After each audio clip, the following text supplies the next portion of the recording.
Hi, Vern here. Hi, I'm Bec. We're from Rekindling Relationships, and I want to talk about men's circles. What do you want to tell us about men's circles?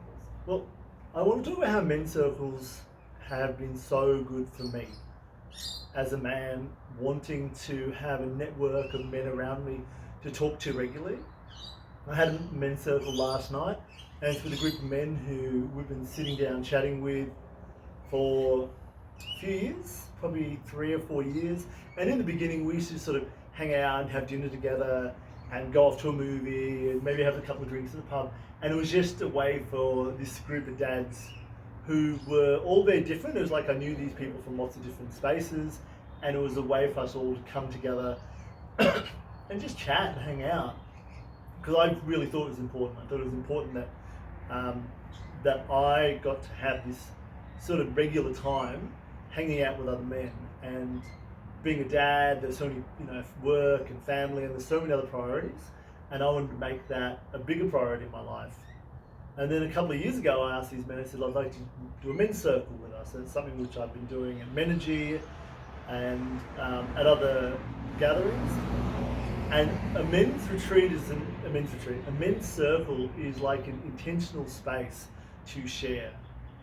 And what we generally do is we meet about 6 o'clock. We all eat together. We bring food or someone cooks food, and we share that. We just sort of talk about daily life and reconnect. And then about 7:30, we move into another space, and that becomes this sacred sharing space where we get to share what's going on for us. A couple of important things about the space is that we don't drink, so there's no alcohol at all, and I think that's really important because I feel that in our culture we tend to use alcohol as a bit of a social lubricant, but also a way to just talk about what's going on for us, but it sort of disconnects us from how we're feeling because it numbs us. So by not having alcohol, it allows us to be a bit more authentic in our sharing. Why do you think it's important for men to set this kind of thing up for, like this men's circle up for themselves? How would it affect their mental and emotional health, do you think?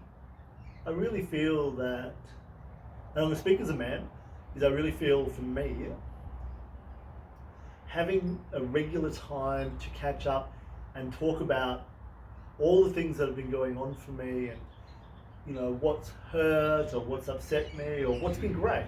It's not just this little sob story. Sometimes it's people talking about how wonderful life is and how grateful they are.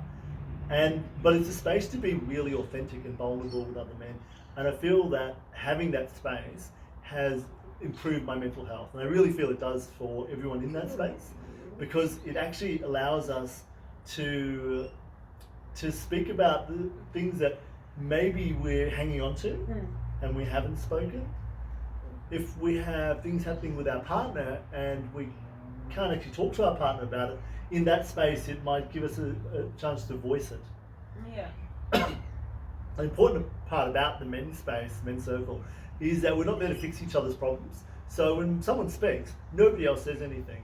And that's really beautiful. So you hold space. You hold space for each other. Is that what you mean by that? Yeah. So once a person speaks, and you get to choose when you speak, or if you want to speak at all. I was going to say, do you have to speak? No. Is that part No, of it's up to where you're at. Yeah. Like there's nobody being forced to speak. But when you do speak, there's no one interrupting you. There's no one telling you, oh, that's going to be all right. There's no one trying to stop you from speaking your stuff, because in the speaking of it, there's also processing. Yeah. You're processing. It might be the first time you've talked about this stuff. And then once you've spoken, what's happened is everyone has witnessed you, and then it moves on. Another man decides to speak, and then we all witness them. So you get to be witnessed, but you also get to witness. And in that, you actually realize, and I realize, that how connected we are, that we're all going through the same stuff, that we are not alone. And that is a big one. Important. That's an important one for everyone. I really feel when I speak with men that loneliness is a big problem. Yeah. And when you feel that other people get you, they're like, oh yeah, I know what that's like, and that's happened to me, and you feel it. And when you speak, and everyone's like, oh yeah, at the end, you feel like, yeah, you're not alone in what's going on, and knowing that, it makes it easier to probably deal with it.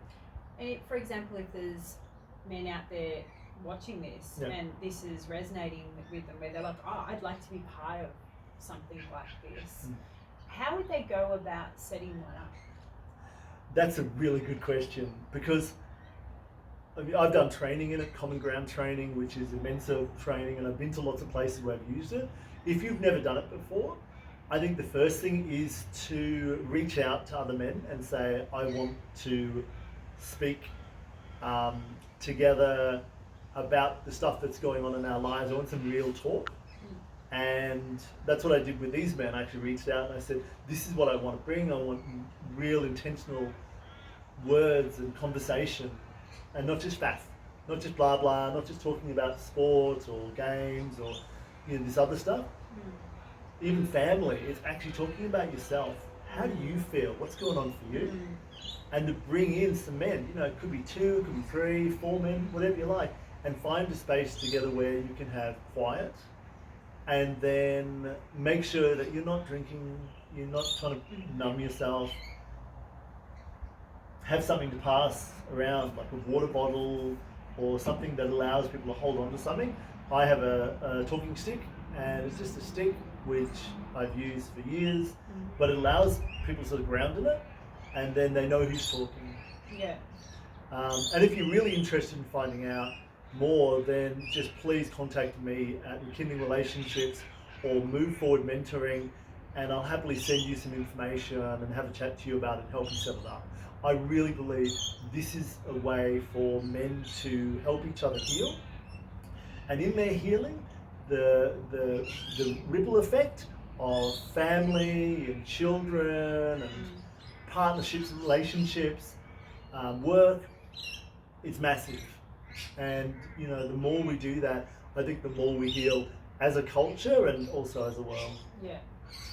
What a great way to have men in your circle holding space for you, but also in that process they learn how to hold space well, don't they? Because we instinctively want to help, heal, hug, say it's going to be okay, but in this space the rule is, isn't it, that you just sit there and you listen to their story.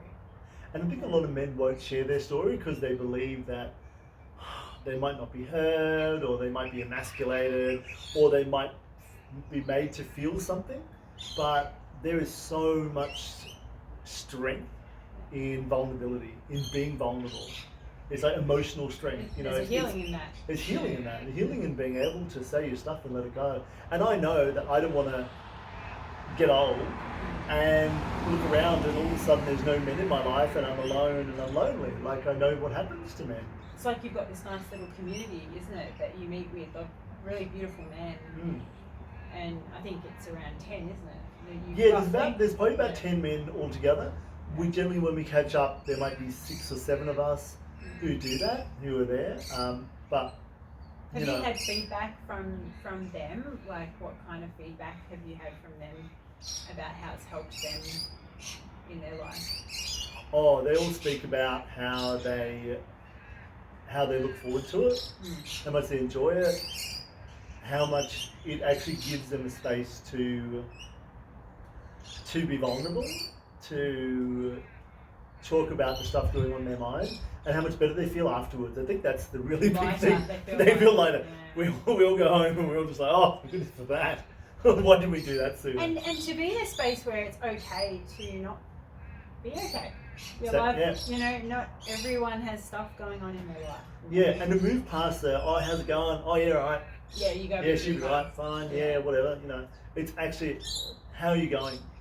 Yeah, I'm not great. And then there's space. You're holding space, there's space to talk about that. A space to heal. So, if you resonate with this, then please send me a message. Have a look on web pages like Cecil's Hub, which has men's circles all around if you're in Melbourne or a few major cities. Otherwise, just reach out to your friends and the men in your life, because they're actually probably going to reach back Yeah. because they need it as much as you do. So important for men's mental, emotional health. Yeah. All right. Thank you so much for listening. Thanks. See Bye. ya.